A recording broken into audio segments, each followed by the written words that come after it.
करेंगे। दिल्ली में बम की धमकी फर्जी निकली है। अहम जगहों को बम से उड़ाने की धमकी दी गई थी। हाई कोर्ट जिसमें एयरपोर्ट और दफ्तर कई शामिल थे, ईमेल के जरिए ये बम से उड़ाने की धमकी दी गई थी और उसके बाद जब इसकी जांच की गई तो ये धमकी फर्जी निकली। जांच के बाद पुलिस ने धमकी को फर्जी बताया। तो इस वक्त की बेहद अहम खबर आपको बता रहे हैं कि कई ऐसी जगह थी दिल्ली की जो अहम मकाम में शामिल होती हैं, वहां धमकी भरा ईमेल उसे उड़ाने को लेकर किया गया। और जब अहम जगहों को, जिसमें से आपको बताएं कि हाई कोर्ट, एयरपोर्ट और कई दफ्तर थे जिन्हें बम से उड़ाने की धमकी दी गई थी, और फिर जब ईमेल के जरिए इस धमकी को दिया गया था और फिर उसके बाद आपको बताएं कि पुलिस ने जब जांच किया और इस फर्जी के हवाले से बताया गया कि इस जो बम की धमकी दी गई है वो फर्जी है।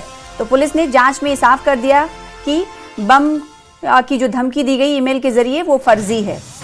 दिल्ली में बम की धमकी निकली फर्जी। अहम जगहों को बम से उड़ाने की धमकी थी। हाई कोर्ट, एयरपोर्ट और दफ्तरों से को धमकी दी गई थी कि इसे उड़ा दिया जाएगा।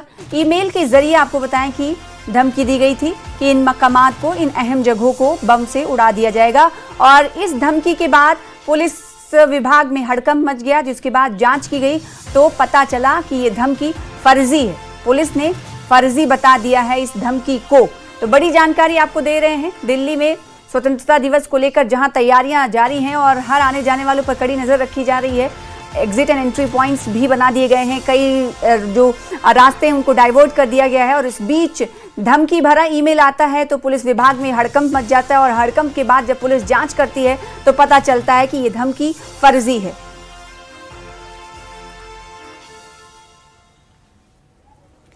तो इस वक्त की बड़ी जानकारी दे रहे हैं आपको। इस वक्त ये कि दिल्ली में बम की धमकी फर्जी निकली है। पुलिस ने जांच किया और जांच के बाद पता चला कि इस बम धमाके को लेकर जो ईमेल भेजा गया था वो उसकी सत्यता फर्जी है। जी हां, इस वक्त की बेहद अहम खबर। और आपको मालूम ही है कि स्वतंत्रता दिवस को लेकर वैसे ही दिल्ली में प्रमुख स्थानों पर पहले से सिक्योरिटी की गई है और अलग अलग जगहों पर हमने देखा है कि कई जो आतंकवादी हैं उनकी सूची भी लगाई गई है कि अगर ये लोग यहाँ पर दिखाई देते हैं तो उन्हें कहीं ना कहीं ट्रेस किया जा सके। तो दूसरी तरफ एक ये भी जानकारी हमने दर्शकों को दी थी कि इस वक्त ना सिर्फ ज़मीन बल्कि आसमान से भी निगरानी किए जाने की पूरी तैयारी है स्वतंत्रता दिवस को लेकर। और ऐसे में जो रूट डाइवर्जन है, कई सड़क रास्तों को डाइवर्ट भी किया गया है स्वतंत्रता दिवस के कार्यक्रम को लेकर। तो उधर कई ऐसे जो मॉन्यूमेंट्स हैं जो संवेदनशील हैं, वहां पर जाने की, उस रास्ते के इस्तेमाल की जरूरत से लोगों को परहेज करने के लिए कहा गया है। और इस बीच जब ये धमकी भरा ईमेल मिलता है तो पुलिस विभाग में हड़कंप मच जाता है और हड़कंप मचने के बाद जब जांच होती है तो पता चलता है कि जो ईमेल आया है वो फर्जी है।